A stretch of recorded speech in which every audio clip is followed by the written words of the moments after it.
उससे बात की जा रही है।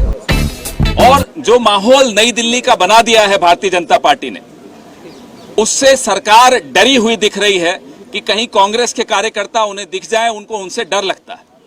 ये डरी हुई सरकार है, इसलिए ये माहौल पैदा किया जा रहा है कि जिससे लोगों को खलल हो। हमें भी अच्छा नहीं लगता, सड़क पर चलने वाले वाहन चालकों को रोका जा रहा है। उनकी गलती क्या है? ये क्यों इस सरकार ने लोकतांत्रिक जो हमारे अधिकार हैं उन पर इस तरह से धावा बोला है? मैं चाहता हूं कि हमारे वरिष्ठ नेता और मुख्यमंत्री, पहले अशोक गहलोत जी आपसे मुखातिब होंगे और उसके बाद बघेल साहब आपसे मुखातिब होंगे।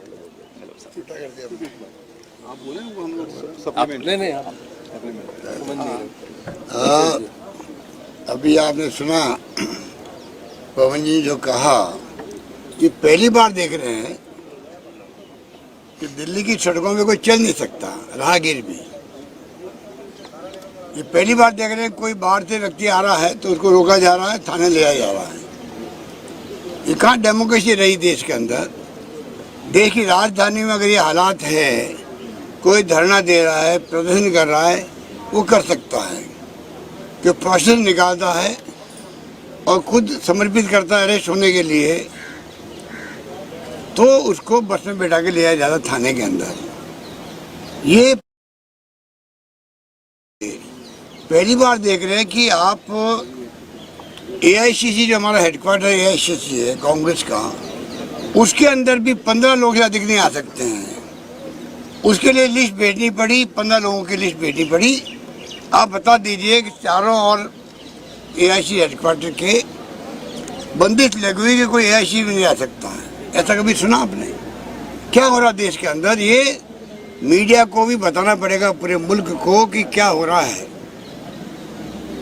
मुख्यमंत्री बघेल साहब जाना चाहते थे मिलने के लिए हमारे साथियों थाने के अंदर। हम लोग जा रहे थे मंदिर मार्ग थाने पर। मैंने पुलिस के बड़े अधिकारी से बातचीत भी करी, रिक्वेस्ट की कि हम खाली उनसे मिल के आना चाहते हैं, जो हमारे साथी बंद हैं। वो कोई क्रिमिनल तो है नहीं, वो पॉलिटिकल वर्कर हैं, पॉलिटिकल उन्होंने कोर्ट अरेस्ट दी है। उससे मिलने में अगर एक मुख्यमंत्री के ऊपर पाबंदी लगाई जाए, ये पूरे मुल्क में पहली बार हो रहा है।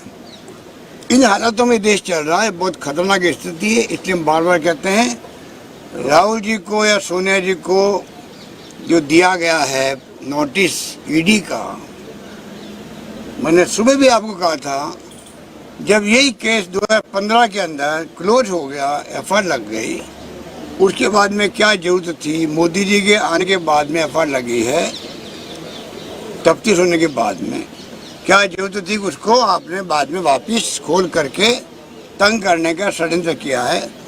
और जो आपकी फितरत के अंदर है, पूरे मुल्क में आप देख रहे हैं कि ईडी, इनकम टैक्स और सीबीआई का दुरुपयोग हो रहा है, पूरा देश जानता है। लोग दुखी हैं पर इनके भय से बोल नहीं पा रहा है, क्योंकि कहीं बुलडोजर चलते हैं और कहीं देशद्रोह के नाम पर पत्रकारों को, साहित्यकारों को, लेखकों को बंद किया जाता है। तो लोग बोलने से डरते हैं। उद्यमी हो चाहे व्यापारी, की क्या हिम्मत है वो बोल सकता है? उसके तो इनकम टैक्स वाला कल पहुंच जाएंगे। हालात बड़े गंभीर है, ये हमें समझना पड़ेगा। आज हम लोग क्यों आए हैं?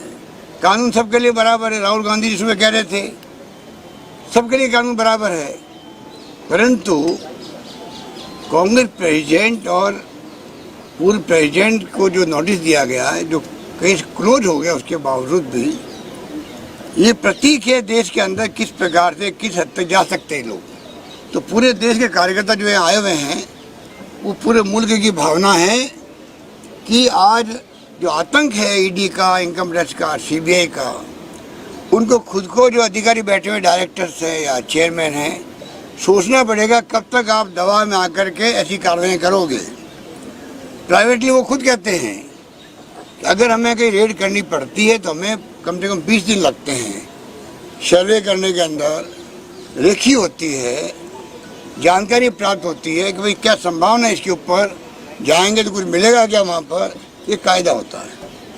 इनके टेलीफोन आते हैं रात को, कल जाके आपको रेड करनी है, चाहे वहाँ कुछ मिले या नहीं मिले, हमें तो खाली मैसेज देना है। इस प्रकार की रेड्स पूरे देश के अंदर हो रही है, पूरे देश घबराया हुआ है और इनके कोई फर्क पड़ता नहीं है। कांग्रेस शासन, मैंने कल कहा आपको, मुख्यमंत्री के इस्तीफे हो गए, रेल मंत्री का इस्तीफा हो गया, कानून मंत्री का इस्तीफा हो गया। जैसे ही आप मीडिया ने इश्यू बनाया, हमने उनका सम्मान किया मीडिया का कि लोग क्या सोच रहे होंगे हमारे बारे में। लोकतंत्र है और अविलंब हमने उनके इस्तीफे मांग लिया हमारे हाईकमान ने। और ये लोग इतने बेशर्मी से शासन कर रहे हैं, कोई मतलब नहीं कि लोग क्या सोच रहे होंगे। नहीं, तो खाली हिंदू राष्ट्र बनाना है, हिंदू की बात हमें करनी है। हिंदुत्व को किस प्रकार से गैर घोड़े हिंदुत्व के नाम पे। क्या हम लोग यहाँ खड़े हिंदू नहीं है क्या? महात्मा गांधी ने कहा कि मैं हिंदू हूँ, मुझे गर्व है इस बात का, पर मैं दूसरे धर्मों का सम्मान करूँगा। क्या ये भावना इन लोगों में है, आरएसएस के लोगों में या बीजेपी के लोगों में? बिल्कुल नहीं है। इस प्रकार देश चल रहा है। आप देखिए ट्रैफिक जाम कर रखा है, बदनाम करने के कांग्रेस को। ये थानों के अंदर हमारे लोग बंद है, मूवमेंट बंद है हमारा, तो उसके बाद में ट्रैफिक जाम क्यों है? इसलिए कि कांग्रेस बदनाम हो गई। देखिए इनके कारण ट्रैफिक जाम हो गया था दिल्ली के अंदर। ये सब षड्यंत्र है हमारे इन लोगों का। इसलिए मैं निवेदन करना चाहूँगा, बड़ा खतरनाक दौर है। ये कुछ नहीं बिगाड़ सकते, ना राहुल गांधी का ना सोनिया गांधी का, क्योंकि ये नॉन प्रॉफिटेबल कंपनी है। इसमें से सोनिया जी, राहुल गांधी या कोई डायरेक्टर 1 रुपया भी नहीं ले सकते हैं। कोई लेना चाहे तो नहीं ले सकता है। वो कंपनी ये है, खाली शेयर का ट्रांसफर हो रहा है इसके अंदर, ट्रस्ट के अंदर। आप बताइए उसके बाद में जिस प्रकार से नोटिस जा रहे हैं, जैसे कोई मनी लॉन्ड्रिंग हो गई हो करोड़ों अरबों रुपए की, इस प्रकार का माहौल बना दिया गया देश के अंदर, जबकि इसमें प्रॉफिट हो ही नहीं सकता, ले ही नहीं सकता कोई व्यक्ति। कोई चेयरमैन हो, डायरेक्टर हो, कोई भी 1 रुपया प्रॉफिट नहीं ले सकता है। वो कंपनी ये है, तो मनी लॉन्ड्रिंग कहाँ से हो गई है? केस पहले चल रहा, चला रखा आपने। जब चला रहा केस तो फिर आपको जरूरत आती है ईडी का नोटिस देने की। तो मैं आपको इतना ही कहना चाहूँगा कि कांग्रेस में दमखम है, सरकार नहीं बन पाई हो तो डेमोक्रेसी में कई बार मैंने कहा आपको धर्म के नाम पर ध्रुवीकरण कर रहे हैं। तो ऐसी स्थिति आई है, कई मुल्कों के अंदर आई है, कोई हिंदुस्तान में नहीं आई है। और जहाँ आई है वहाँ खतरनाक मामले हुए हैं। हिटलर सही हुई है, हिटलर ने भी यही काम किया था जो यहाँ पर हो रहा है। जब वहाँ पर जो माहौल बना हिटलर के ज़माने में, उसके पहले जर्मनी के अंदर भी ऐसी भाषा बोली गई थी, इसी प्रकार भड़काया गया। तो लोगों को कोई नई बात तो नहीं है। जो इतिहासकार है वो मुझसे ज़्यादा जानते हैं, तो किसी नई बात नहीं है। ये तमाम उस दिशा में हम जा रहे हैं, वो हमें सोचना पड़ेगा। बहुत खतरनाक दौर है, संविधान की धैर्य उड़े जा रही है, लोकतंत्र खतरे में है, इनको कोई परवाह नहीं है। आग लगी हुई है मॉलों के अंदर, गलियों के अंदर, कस्बों के अंदर। इतना तनाव हो गया हिंदू मुसलमान के बीच में, इनके द्वारा किया गया, वो जानबूझ के किया गया है। वो खतरनाक खेल है। वो कितने लोग बेचारे पैसा में जी रहे होंगे, कोई सोच सकते हैं लोग? 2 लोग तो मारे गए अलग बात है, कितने लोग मारे जा रहे होंगे, कितने मर रहे होंगे, दिल के अंदर आग लगी हुई होगी, घबराहट होगी, इनको नहीं मालूम है, ना चिंता है इनको है। ये माहौल कभी डेमोक्रेसी में होता है क्या? अरे बार प्रेम से रहो। हम प्रधानमंत्री से अपील करते हैं बार बार, कल तो मैंने विनती की है। मांग करना तो अलग बात है कि मांग करके आप अपील कीजिए देशवासियों को शांति, सद्भाव, भाईचारे की। आप अपील कीजिए कि मैं किसी कीमत पर बर्दाश्त नहीं करूँगा हिंसा को, वो तो होती मांग। मैंने प्रार्थना की, कल प्रधानमंत्री से विनम्र निवेदन किया, कृपा करके जो हालात बन गए देश के अंदर, ये खतरनाक है। कल राहुल गांधी ने जो कहा था लंदन में कि केरोसिन छिड़क दिया गया है, आप सोच सकते हो उसके मायने क्या है? चिंगारी कहीं लगी नहीं, आग लगी नहीं। उसको मैंने एक्सप्लेन किया कि आप कृपा करके, ऐसा माहौल बन गया है, उसके लिए प्रधानमंत्री मैं निवेदन करता हूँ हाथ जोड़ के आपसे, आप आगे आइए, क्योंकि आज आपने हिंदुत्व के नाम पर अपना वर्चस्व कायम कर दिया देश के अंदर। चुनाव इसलिए जीत रहे हो आप, तो आप कम से कम देश को बचाओ, आपकी जिम्मेवारी है। उसके लिए आपको आगे आना पड़ेगा और देशवासियों को सम्मिलित करना पड़ेगा कि प्रेम से, भाईचारे से रहो, और मैं किसी कीमत पर हिंसा को बर्दाश्त नहीं करूँगा। ये कहने भी देश के प्रधानमंत्री जी को, गृह मंत्री को शर्म आ रही है।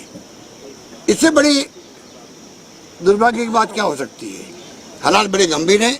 मैं उम्मीद करता हूँ कि देश का मीडिया दबाव में रह गया है, गोदी मीडिया की छाप लगी उसके ऊपर, मालिक लोग घबराए हुए हैं। उनको कब इनकम टैक्स आ जाए, ईडी आ जाए, सीबीआई का कोई पता नहीं है। हमें मालूम है बातों को, घबराया हुआ है। पर घबराहट कब तक रखोगे? कब तक घबराहट रखोगे भाई? देश के अंदर जैसे राजनीति में कार्यकर्ता होता है, उसी प्रकार आपकी जिम्मेदारी बहुत बड़ी जिम्मेदारी होती है। ये चौथा स्तंभ है, इसलिए आप उठ खड़े हो।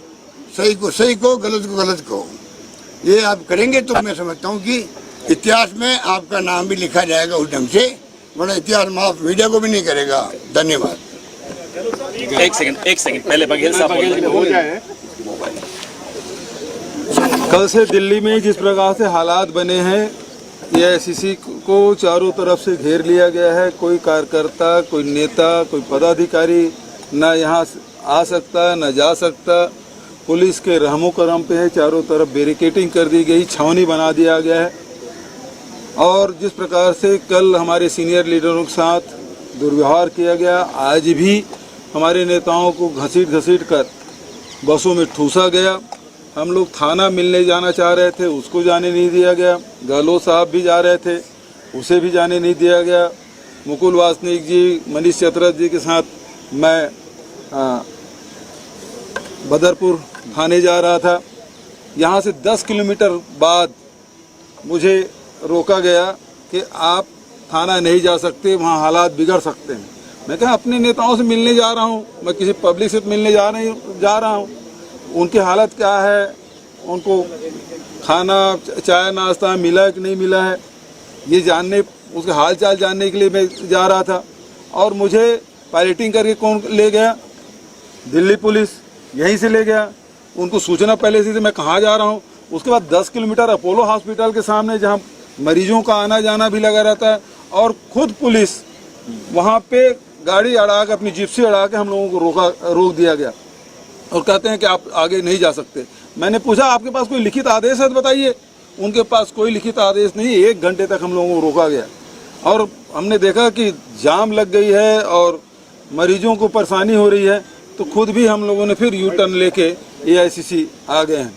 आज स्थिति ये है कि विपक्ष को दबाने के हर हथकंडे अपना रहे हैं।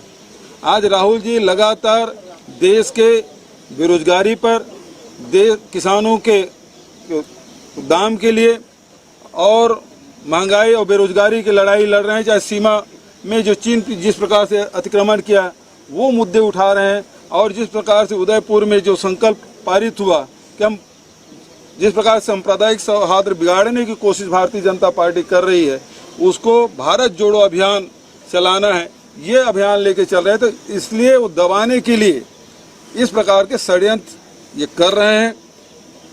लगातार ये कहा जा रहा है कि बहुत बड़ा भ्रष्टाचार हुआ है। 1 पैसा भी लिया हो तो बता दीजिए, 1 पैसा निकाला गया हो तो उसे कोई लाभान्वित हुआ हो तो बता दीजिए। जब नहीं हुआ है तो इस प्रकार से राहुल गांधी जी को, सोनिया गांधी जी को बदनाम करके ये अपना उल्लू सीधा करना चाहते हैं। जो कांग्रेस मुक्त भारत की बातें कर रहे थे, ये कर नहीं पा रहे हैं। तो इस प्रकार से ईडी, आईटी, सीबीआई सारे सेंट्रल एजेंसी को दुरुपयोग कर रहे हैं और केवल विपक्षों पे ये किया जा रहा है। चाहे वो केरल से लेके कश्मीर तक के सारे विपक्ष के नेताओं पे शिकंजे कसने की कोशिश कर रहे हैं। 8 साल में भारतीय जनता पार्टी के एक भी नेता के खिलाफ ये कार्रवाई किए हों तो बता दीजिए। यदि किए हैं तो विपक्ष के नेताओं पे, मीडिया हाउस पे या फिर उद्योगपतियों पे जो उसके कंट्रोल में नहीं है, उनके खिलाफ ये कार्रवाई कर रहे हैं। बचत को खुला छूट दे के रखे हैं, ये सब आप जानते हैं। ये जो लड़ाई है वो सत्य की लड़ाई है, इसीलिए कांग्रेस इस सत्याग्रह के रूप में इसे पूरे देश में ले जा रही है। ये लड़ाई अभी रुकेगी नहीं, ये लड़ाई और आगे बढ़ेगी।